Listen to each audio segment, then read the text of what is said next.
সমস্ত কথার কথা বলা হচ্ছে। এখানে যে দুজনা যে অনেক কথা বললেন, সমস্ত কথা এর মধ্যে আছে। যেদিন রাতে তুমি যখন উপনীত হবে, সকালে ফাকনানিল মাসা, যখন তোমার রাতে উপনীত হবে, তখন সকালের কথা আর ভাববো না। ভাবনা বলতে এই না যে সকালে কাজ করবো না, কাজে যাবো না, এটা না। তার মানে গুনাহ থেকে দূরে থাকতে হবে, গুনাহ থেকে তওবা করতে হবে, মন থেকে তওবা, দিল থেকে, অন্তর থেকে তওবা। তওবা যদি আমরা মন থেকে, অন্তর থেকে করি, আল্লাহ সমস্ত জীবনের গুনাহকে মাফ করে দেবে। আকি না, সমস্ত গুনাহকে মাফ করে দেবে।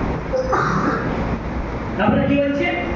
ওয়াল হায়াত দুনিয়া ইলা মাতাউল গুরুর, বিমা ওয়াকানা মুলওয়া ইয়াকুলু আমসাইতু ফালা তাকুনিল মাসা ওয়া কুল্লু সিহহাতিকা লিমারদিকা। যখন তোমরা সুস্থ থাকবে, যখন তোমরা সুস্থ থাকবে, অসুস্থ হওয়ার আগে সুস্থ অবস্থায় তোমাদের আমলকে ঠিক করে নাও। এখন সুস্থ আছো, আমলকে তোমরা ঠিক করে নাও, যে অসুস্থ হয়ে যেতে পারি। অসুস্থ হয়ে গেলে মানুষ সেভাবে নামাজ পড়তে পারে না, আদায় করতে পারে পারে না। ওই অসুস্থ হওয়ার আগে যখন তোমরা সুস্থ থাকবে, তখন তোমরা প্রস্তুত হয়ে যাবে। আমার হায়াত দুনিয়া ইল্লা মাতাউল গুরুর। তারা বলছে দুনিয়ার জীবনটা একটা পুরোটাই দুনিয়া। ওই জন্য এখানে কি বলছে যে দুনিয়া তোমরা মওতের আগে তোমার তো আমার হায়াত দুনিয়া, তোমরা যখন জীবিত থাকবে, হায়াত তোমরা জীবিত থাকবে, মওতের আগে তোমার প্রস্তুতি নিয়ে নাও যে আমি কাল সকালে 1 ঘন্টা আগে ইন্তেজার করে যেতে পারি, পরে 1 ঘন্টা পরে আমরা ইন্তেজার করে যেতে পারি। তার জন্য প্রস্তুতি নিয়ে নাও, তৈরি হয়ে নাও। ওই জন্য বলছে কুল্লু নাফসিন যায়িকাতুল মাউত ওয়া ইন্নামা তুওয়াফফাউনা ইয়াওমাল কিয়ামাহ ফামান তুহসিআ আলাইহি ওয়া আদখিলাল জান্নাতা ফাকাদ ফাজ। কামিয়াব ওই ব্যক্তি, যেই ব্যক্তি জাহান্নামের আগুন থেকে বাঁচবে, জান্নাতে প্রবেশ করবে।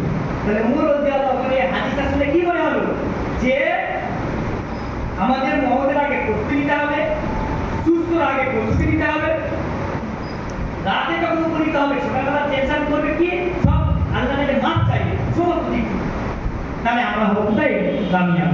তারপরে কি আর বলছে আমার হায়াত দুনিয়া ইল্লা মাতাউল গুরুর। দুনিয়ার জীবনটা হচ্ছে ধোঁকাময় জীবন, হ্যাঁ কি না? দুনিয়ার জীবনটা হচ্ছে ধোঁকাময় জীবন। দুনিয়াতে আমরা এসেছি, আমরা চলে যাব, কেউ থাকতেছে। এক ছোট্ট আপনাদের ইতিহাস তুলে ধরি। এক ব্যক্তি শুয়েছে, স্বপ্ন দেখছে যে একটা বাঘ তাকে তাড়া করেছে, একটা বাঘ তাড়া করেছে। ছুটতে, স্বপ্নের মধ্যে হচ্ছে ছুটতে ছুটতে ছুটতে একটা গাছ দেখতে পেয়েছে।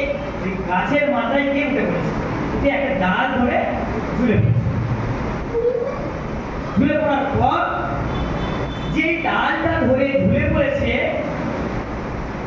ওই ডালের গোড়ায় একটা ছিল কালো ইঁদুর আর একটা ছিল সাদা ইঁদুর,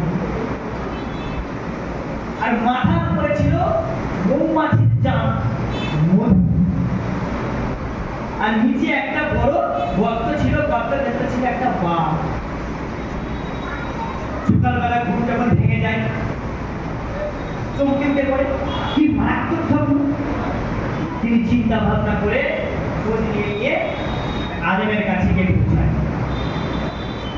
তাকে সব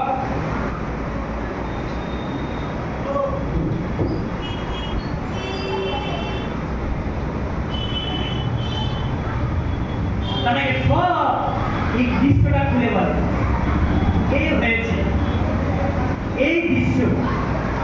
তখন ওই বুজুর্গ ব্যক্তি বলে, তুমি যে ছুটছিলে, তুমি যে ছুটে ছুটে বেড়াচ্ছিলে, তুমি যে দৌড়াচ্ছিলে, ওটা ছিল তোমার আজরাইল। তোমাকে যে বাঘ তাড়া করেছে, ওইটা হচ্ছে আজরাইল। আজরাইল আলাইহিস সালাম এনি টাইম, এনি মুহূর্ত তাড়া করছে। সময় যখনই এসে যাবে আমাদেরকে নিয়ে নেবে। ওই জন্য তো বলছেন না রাব্বুল আলামিন সূরাতুন নাহাল আয়াত নম্বর 60, ফাইদা জাআ আজালুহুম লা ইস্তাখিরুনা সাআতাও ওয়া লা ইস্তাখিরুন। যখন তাদের সময় এসে যাবে, 1 মিনিট আগে অথবা পিছিয়ে হবে না। ওই জন্য বুজুর্গ ব্যক্তি বলছে, যখন তোমাকে তাড়া করছে করছে ওই বাঘ তার মানে যেটা আজরাইল আলাইহিস সালাম তোমাকে তাড়া করছে, এই মুহূর্তে তোমাকে তাড়া করছে, সেকেন্ড সেকেন্ড তোমাকে তাড়া করছে, তার জন্য প্রস্তুতি নাই। তুমি যখন তাড়া করছে, তুমি যখন ছুটে গিয়ে একটা গাছের উপরে উঠে ডাল ধরে ঝুলে পড়লে, ঝুলে পড়ার পর একটা সাদা